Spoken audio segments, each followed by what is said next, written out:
Well, it's the final day of the second testing session for the Formula One teams in Bahrain. Let's now go live over to the Sakhir International Circuit. Rachel Brooks is there for us this morning. Rachel, the big teams that be looking to rectify some of those problems that they encountered yesterday, weren't they? Yes, indeed. And in fact, we're outside the Red Bull garage at the moment, and I'm joined by David Croft from Sky Sports F1. A beautiful sunny morning here. Exactly what the teams need to get loads of running. But Red Bull yesterday, just 29 laps again. That's why we're here in Bahrain for two tests, because in Barcelona, as we know, last year, a lot of rain, a lot of cold temperatures. The teams didn't get the work done that they needed. And with such massive changes for 2014, they had to come somewhere that could guarantee some running, at least weather-wise. Trouble is, because of the massive regulation changes, no one's been able to guarantee the amount of running that they need. Red Bull yesterday had a mechanical problem in the afternoon. They thought, right, let's stop our programme right now. 28 laps, that's all they could manage. We'll fix things so we can get out first thing in the morning. Now, Daniel Ricciardo's been out for an installation lap, but as far as I'm aware, he's not been out since. So they've got to play catch up once again. They've got to get mileage down, and they've got to start to get some of those times down as well, because whereas times aren't hugely important at a pre-season test, they want to be seen to be running competitively and know they can run competitively. At the moment, compared to the Mercedes-powered cars and the Ferrari, they're not running anywhere near as competitively as they want. If we look down the rest of the paddock, Crofty, a beautiful paddock it is here. When we look at the other teams, yes, it's been a good day for Mercedes, it's been a good day for McLaren and the Mercedes-powered teams mostly. But in terms of the Renault-powered teams, more problems for Lotus again yesterday, and they missed the first test entirely. Pastor Maldonado yesterday not getting much running, and they're not running yet this morning either. Yeah, they had some battery issues again, which is kind of engine power unit related, but then they had gearbox issues as well, and the gearbox just not working at all. So they've had parts flown out from Enstone overnight. Now, I came on an overnight flight, so this part should be here by now, and they should be at the track. We'll see when they get out, but you make the point they missed the first test. This is their debut. They've not got the running in that they would want, and it's getting very frustrating for the team. They've got a few days after this to regroup, to get things right, but they have got a critical, I think, 4 days for the final test, where they've got so much to do, they can ill afford any reliability issues at the start. Now, good days yesterday for both Brits, Lewis Hamilton and Jenson Button. Not so great for Max Chilton in the Marussia, but in terms of Jenson and Lewis, it looks like they could have a good start to the season, and they're going to need that this year. Red Bull notoriously good later in the season as well, making up ground. And Jenson said they're going to be ready for Melbourne, and there's a buzz around McLaren again. Yeah, well, there is. Compared to last year, there's a huge buzz around McLaren, and so they should be. Yesterday, they put together a race simulation, 103 laps in total, but Jenson Button was out there for about 60 laps continuously. It's one thing to do 10-lap stints, 15-lap stints, come back to the garage, take an hour to make sure the car's all checked and everything's fine, and then go back out again. But they did a continuous race simulation, which shows the car, fingers crossed for them at the moment, is reliable. Now, they've got to then try and push it and make sure it's reliable and quick, and that's what they'll be working on from here on in. But there's a huge confidence, I think, around McLaren that at least their car is in far better shape than it was this time last year in testing. As for Lewis Hamilton at Mercedes, well, he said the car is much more drivable. It felt that much better for him. The times are there as well. They put the soft tyres on yesterday, and they put a lap in that was about a tenth of a second off Kimi Raikkonen's fastest time in FP2 for the race last year. That's really impressive at this stage in testing. We've not seen that car on the super soft tyres yet, so it will go even faster because of the tyre step, about 3/4 of a second a lap. But I think we'll start to see Mercedes now pushing that much more, because they've got reliability. Every single Mercedes-powered car knows that there is reliability in that power unit. For Ferrari, they've got a touch of that as well. For Renault, they haven't, and that's the stage we're at with 1 day to go this second test. Yes, it's fascinating, and at the moment, teams just trying to get a full day's running, at least the Renault-powered cars. For the Mercedes ones, we'll look at those times today, see if those come down anymore as we head into the final day here, and then just 4 days left before the first race of the season, the Australian Grand Prix in Melbourne. Not long left before these teams have to be out on track for real. Yeah, we're looking forward to it. Rachel, thank you. And don't forget... Well, it's now the final day of the second testing session for the Formula One teams in Bahrain. Let's go live now to the Sakhir International Circuit. Rachel Brooks is there live for us. Rachel. Yes, and I'm outside the Red Bull garage at the moment, where the screens have just gone back around the front of the garage because Daniel Ricciardo's just returned from a run, but only a handful of laps. Now, he went out at about 20 to 10 our time this morning. We're 3 hours ahead of you.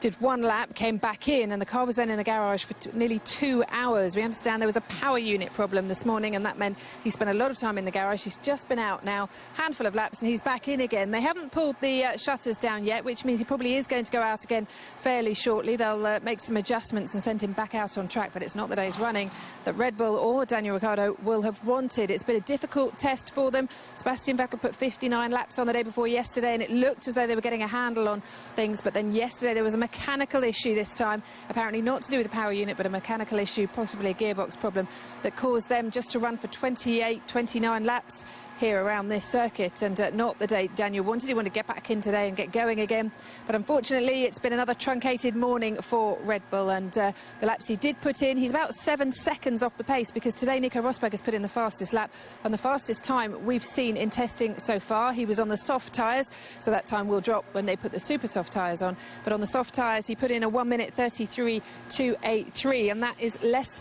than a second slower than pole here for the Bahrain Grand Prix last year, and it's more than a second quicker, or a second quicker than the quickest time we've seen so far on this circuit. So Mercedes putting in the times, they're dropping for them. Red Bull just trying to get out on track for a decent run at the moment. So that's the difference between the teams right now. There's a huge gap between their progress, and Red Bull will be looking to try and make the most of the rest of today. It's the last day of the 4 days here this week, then we have 4 more days next week, and then it's the first race.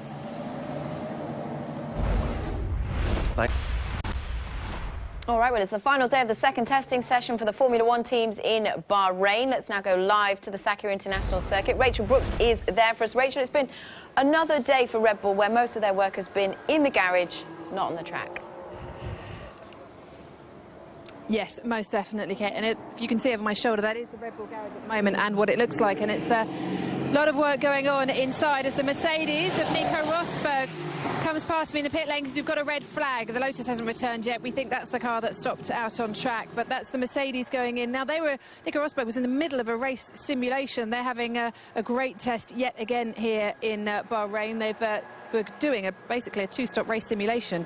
He had about another 17 laps on those tyres, but that's come to a halt as the McLaren with Jenson Button in it goes past me as well. He was putting in a fair few laps today, unlike the Red Bull, as you mentioned. 2 hours this morning of sitting in the garage, and then another hour and a half after Daniel Ricciardo managed to complete 12 laps. If I just give you some figures very quickly, that 12-lap run Daniel Ricciardo did this morning was the longest run of consecutive laps that Red Bull have managed in testing so far. And I'm joined now by David Croft from Sky Sports F1, and if we just look at that, I mean, 21 laps in Jerez. They've done slightly more here. Sebastian seems to have a good day 2, getting 59 laps in. But yesterday, only 28 for Dan, 13 or so today. It is dire, isn't it? I mean, there's no point playing this down. Red Bull do seem to be in trouble. This is the last day of the second test. Here's the magic number for you at the moment, 21. 21 days until the first Grand Prix in Melbourne. 3 weeks, only 3 weeks, and only 4 days after today of pre-season testing. Time is running out for Red Bull to fix their issues. And when you come testing, you're always going to get lots of issues. Lewis Hamilton yesterday saying, I want to pound the living daylights out of my Mercedes because I want to find problems with the car, issues with the car that we can fix now that don't have to be fixed in Melbourne. And that's exactly what Mercedes are doing. It's exactly what Red Bull are not getting the chance to do because they're not getting on the track. And 12 laps maximum for their longest stint of the test season so far. That's not enough for the world champions at this specific moment. Doesn't mean they can't recover, but they really are up against the clock. They missed the first test in 2010 and still managed to go on to win the double that year. But when we look at the problems they're finding here, the rule changes make this year so much more difficult for the teams and the drivers. But the issues they've had, it was overheating in Jerez and cooling issues. They couldn't get enough cooling in the car, and they've had mechanical problems. They've had engine power unit problems. It just doesn't seem to stop for them. Do you think they are making progress and they're finding a new problem, or is there fundamentally a problem with the car? They're making progress because it will be new problems and new issues that they are finding on that one. But forget what happened in 2010. Such a seismic change in the regulations between 2013 and 2014. You're kind of wiping the slate clean. The most favourite phrase from anyone in the paddock this week is, I don't know, because the teams don't know everything that is coming up against them. They don't know why some of these problems are happening. And in Red Bull's case, well, we think we do know. We think it's cooling and it's power unit and it's packaging and it's Adrian Newey maybe going for the maximum aero and not having the requisite cooling requirements. But one leading Formula One figure from within another team said to me today, you know, I wouldn't be at all surprised if Red Bull weren't thinking now of a B-spec car and redesigning the rear end of their car. They've got the resources to do that, but that is going to take some time. Daniel Ricciardo hinted yesterday, didn't he, when he was speaking to Sky Sports News, look, if we don't win the first 5 or 6, we'll win the next 10. Are we looking at a situation where up until Barcelona, the first European race this season, Red Bull are not going to be figuring right at the sharp end?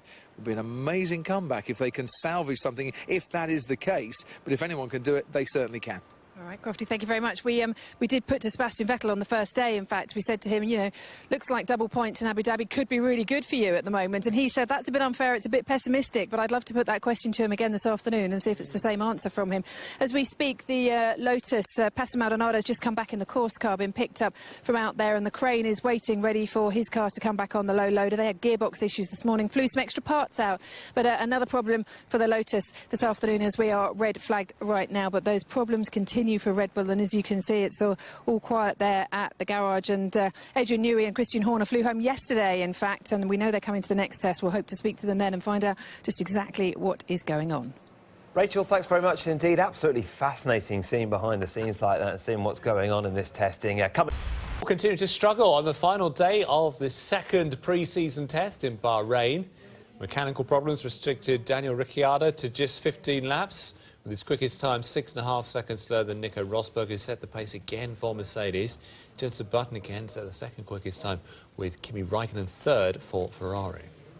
Rosberg completed more laps than anyone else and set the fastest time recorded during the 4-day test as he practiced some qualifying runs this morning. Williams' new reserve driver, Felipe Nasser, completed the second most laps. He managed 87, which was enough to qualify him for a super licence. Jenson Button managed 66 laps and was second quickest for McLaren, but his best was 1.6 seconds slower than Rosberg. Kimi Raikkonen was third fastest before he spun and damaged his Ferrari near the end, but he didn't seem too worried. I spun and crashed in the wall, unfortunately. Destroyed the car quite badly, but luckily we can fix it and was in the end, so it's okay. It's just a little bit work, unfortunately, but that's how it goes. What was the feeling beforehand? Was it anything, can you pinpoint what happened? Was it you or was it the car? Well, maybe it was me. It's not, sometimes it happens, and it's not like end of the world, like people always think that it's a massive thing. I mean, I just got wheel spin and went inside in the walls. You can see the continue to. Red Bull continued to struggle on the final day of the second pre-season testing in Bahrain. Mechanical problems restricting Daniel Ricciardo to 15 laps today, with his quickest time 6.5 seconds slower than Nico Rosberg, who set the pace again for Mercedes. Jenson Button again set the second quickest time, with Kimi Raikkonen third for Ferrari. Well, Rosberg completed more laps than anyone else and set the fastest time recorded during the 4-day test as he practiced some qualifying runs this morning. Williams' new reserve driver, Felipe Nasser, completed the second most laps. He managed 87 and will drive in 5 Friday practice sessions this season. Jenson Button managed 66 laps and was second quickest for McLaren, but his best was 1.6 seconds slower than Rosberg, while Kimi Raikkonen was third fastest before he spun and damaged his Ferrari near the end of the session. I spun and crashed in the wall, unfortunately. Destroyed the car quite badly, but luckily we can fix it and was in the end, so it's okay. It's just a little bit work, unfortunately, but that's how it goes. What was the feeling beforehand? Was it anything, can you pinpoint what happened? Was it you or was it the car? Well, maybe it was me. It's not, sometimes it happens, and it's not like end of the world, like people always think that it's a massive thing. I mean, I just got wheel spin and went inside in the walls. I think in comparison to other teams, you know, we're in a good position with reliability, but even us, you know, we need to be 100% bulletproof by the time we get to Melbourne, which is a massive challenge and very, very difficult, and so that's where the focus needs to be on. And then in the morning I was doing some qualifying style practices with some lower fuel, and that was good because I was feeling comfortable in the car, you know, and I was able to push, had a good balance, and so I was pretty pleased with that. It's early days to say exactly where we were, because for sure the other guys didn't take out as much fuel as we did, so we need to be very, very careful, but in general we can say definitely that it's looking good at the moment. Well, you can see the first race of the new Formula One season.